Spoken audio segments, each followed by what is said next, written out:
బైబిల్లో కీర్తనలు 2వ అధ్యాయం 12వ వచనంలో ఆయనను ఆశ్రయించిన వారందరూ ధన్యులు అని రాయబడింది. ఇక్కడ ఆయన అంటే దేవుడు. నమ్మండి, దేవుని ఆశ్రయించిన వారందరూ ధన్యులే. మరి మీరు దేవుణ్ణి ఆశ్రయించారా? అయితే వినండి, ఈరోజు దేవుడు మీతోనే మాట్లాడుతున్నాడు. మరి ఈ రోజును దేవుని వాక్యదానంతో ప్రారంభిద్దామా?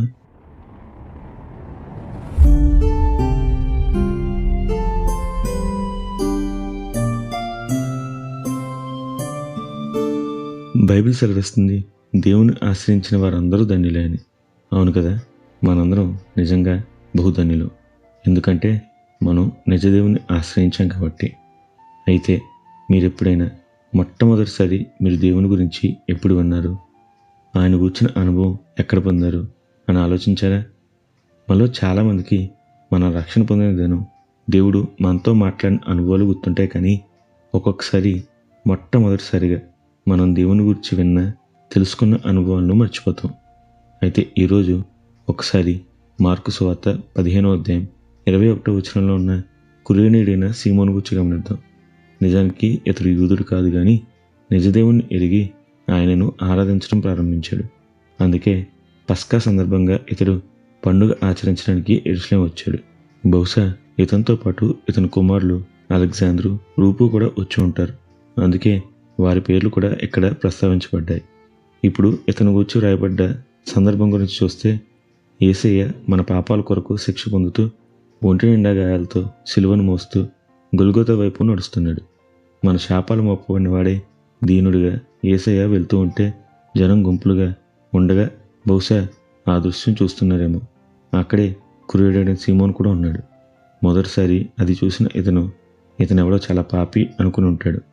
కానీ ఒక్కసారిగా అతన్ని ఓ సైనికుడు గుంపులో నుండి బయటకు లాగాడు. బలవంతంగా ఆ శిలువను అతనిపై పెట్టాడు. ఖచ్చితంగా చెప్పగలను, ఇప్పుడు సీమోను గుండె జారిపోయి ఉంటుంది.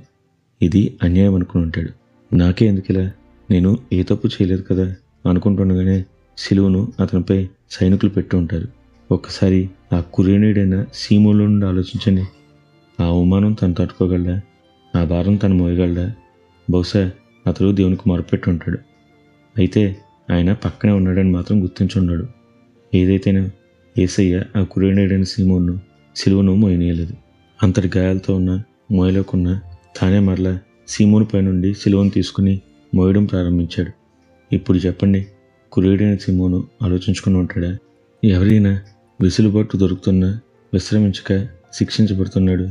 ఈయన స్థానంలో ఇంకెవరైనా తన శిక్షను ఇతరులపై వేస్తే ఆనందంగా స్వీకరిస్తారు కదా, ఈయనేంటి ప్రత్యేకంగా ఉన్నాడు అనుకోరంటాడా?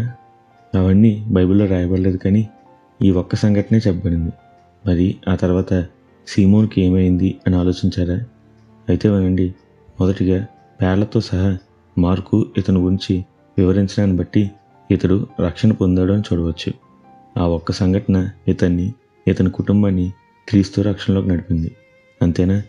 రోమపత్రిక 16వ అధ్యాయం 13వ వచనంలో ఇతని కుమారుడు రూపునకు పౌలు గారు వందనాలు చెప్పడం చూడవచ్చు.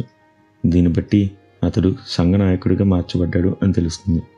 చూసారా, దేవుని ప్రణాళికలు అలాంటి ఒక సందర్భం ఒక మనుష్యుని రక్షిస్తుందా అని ఆశ్చర్యం కలిగిస్తుంది కదా. కానీ దేవుడు ప్రతి ఒక్కరిపై ఒక ప్రణాళిక కలిగి ఉన్నాడు. ప్రతి ఒక్కరిని ప్రేమిస్తున్నాడు. నమ్మండి, ఆయనను ఆశ్రయించిన వారందరూ ధన్యులే. అందుకే నిత్యం ఘనత, మహిమ, ప్రభావములు యేసుక్రీస్తు నామానికి కలుగునుగాక. ఆమెన్. హల్లెలూయా.